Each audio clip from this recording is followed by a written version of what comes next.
Hello, my name is Nigel Crawhall, and I'm the Chief of Section for the Local and Indigenous Knowledge Systems Program at UNESCO. And it's my pleasure to join you, at least virtually, for your conference that will be looking at various themes of disaster risk reduction, and our pleasure to be invited to make this input by our office in Tehran. So our program, LINKS, has been running for more than 20 years and looks at all different ways in which indigenous, local, and traditional knowledge can be applied to various development challenges that we face today. When we talk about indigenous, local, or traditional knowledge, we're mostly speaking about knowledge that has been gained by communities over many years, sometimes even centuries, sometimes even longer, and that is passed orally within their own cultural traditions, their own languages, but often with a lot of detail about the environment in which people are living and those resources which they need to sustain. So in the case of disaster risk reduction, traditional knowledge can be very valuable in a number of different ways. First of all, in forecasting. So traditional knowledge about the environment can help us memorize and pass from one generation to another where there would be certain types of risks. Some of the famous ones are when there was the big tsunami in Asia that hit many countries, including Thailand and Indonesia. Certain communities recognized the shape of the wave and the patterns of the sea, and that helped them get to safety in advance. Whereas other communities that didn't have that memory were unable to respond in the same way. So forecasting is one of the strong areas in which traditional knowledge can help with disaster risk management. The other area is the theme of coping during a crisis, knowing where to go for safety, having the right infrastructure to cope with extreme events, and ways of knowing how to recover after the process. So forecasting, coping with a crisis, and recovery are all areas in which traditional, indigenous, and local knowledge may be applied. In the situation that you're discussing in Iran, and particularly in Fars province, there may be some interesting areas for you to explore today in the dialogue that you're having in this conference. So the one is on the ability to understand the weather. So many of the challenges we face today have to do with climate change and the increasing frequency and intensity of weather events. Some of those are slow onset, but some of them can be very fast and devastating. So we can think of extreme heat, we can think of sandstorms, dust storms, but also drought and also flooding, that even in dryland areas, there can be suddenly extreme rainfalls and cloudbursts. So knowing how the weather is behaving is one way of doing effective forecasting. So most communities, for example, have a sense of seasonal calendars. So when they move through the different seasons, there's usually key moments where communities gather knowledge about what the new season is going to look like. So when will the first rains fall? What is going to be the intensity of that rainfall? And that's often drawn from observation of the environment. It can be watching trees when their flowers come or their leaves.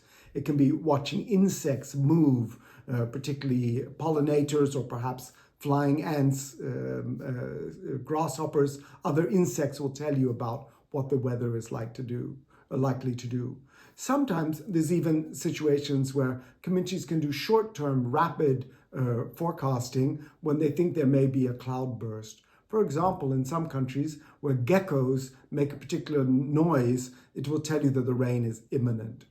But the question of the scaling of that to distinguish between natural variability and something that could be devastating often requires cross-referencing different types of knowledge.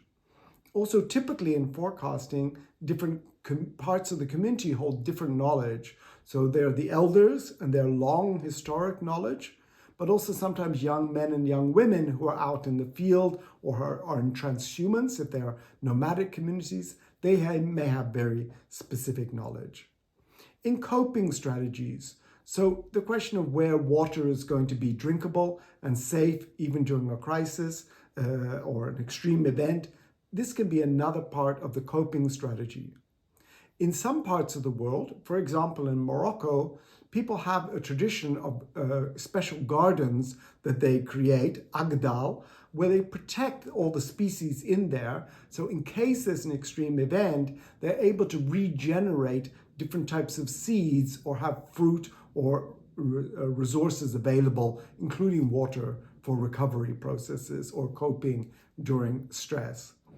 In some cultures, also the storage of seeds or the storage of tubers and things that can be reused in the process of having a food stock, but also recovering.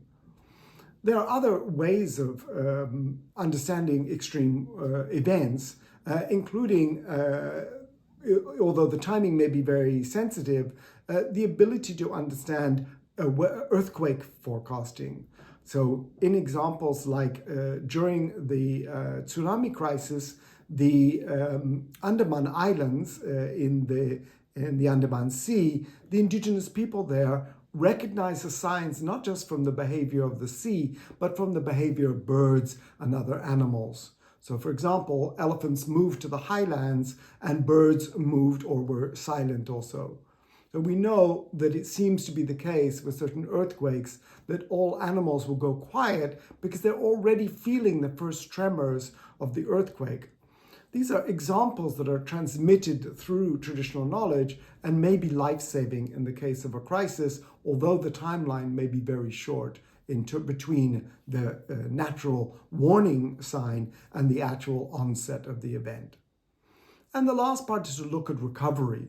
So in some societies, there are historic traditional agreements between farming communities and nomadic communities to support each other during droughts or during flooding, where there's an exchange of resources and a mutual responsibility for recovery processes. In some societies, for example, in East Africa, with the Laikipia Maasai, they have a system where traditionally, where if they think there's going to be a drought onset, they forbid cattle to graze above a certain height in the mountains, because the idea is to allow the honey system to be produced by protecting the tree blossoming period. So people change their rules depending on what their forecasting is, and that helps them in the recovery process to make sure the right resources are available. Again, in the East African context, we learned from Maasai communities, they have very detailed knowledge of weather patterns, the color of clouds, the likely behavior in terms of precipitation and rain, but also their knowledge of flooding within the territories where they live.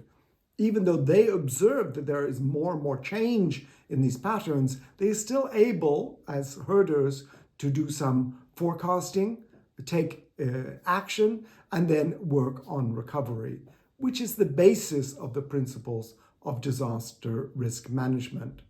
So we wish you a really good discussion in your conference. We'd like to hear more from you from UNESCO's side. UNESCO has a dedicated unit on disaster risk reduction, as well as our team working globally on issues of local and indigenous knowledge systems. So we look forward to further cooperation, and our Tehran office will be giving us some feedback from this valuable discussion you're having. Thank you for your attention, and we hope that this video helps within your discussions.